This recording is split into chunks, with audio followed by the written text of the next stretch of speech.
चक्की वाले और उसके गधे की कहानी।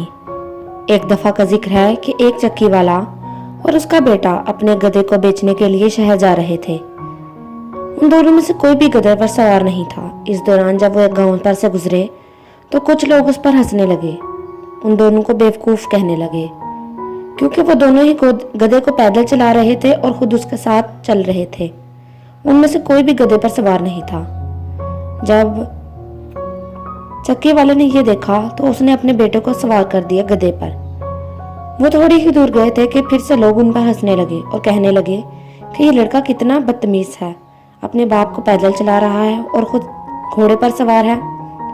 ये सुनकर लड़का बहुत शर्मिंदा हुआ और उसने अपने बाप को गधे पर बैठने की दावत दी और खुद गधे के साथ साथ चलने लगा।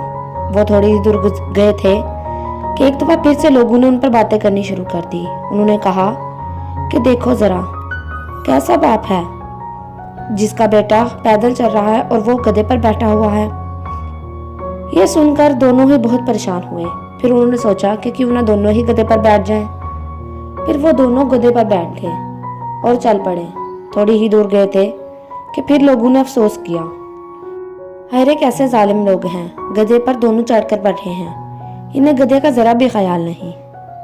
इन्हें तो पता ही नहीं कि जानवर के साथ सलूक कैसे किया जाता है।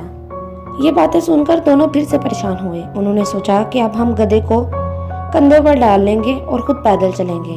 उन्होंने गधे के दोनों पांव बांध लिए और उसको अपने सर पर उठाकर लेकर जाने लगे। रास्ते में एक पुल आ रहा था। जब वो उस पुल को अबूर करने लगे, गधा लाते मारने लगा और आखिरकार वो नीचे दरिया में गिर गया। नतीजा, हर शख्स को खुश करना बहुत मुश्किल होता है।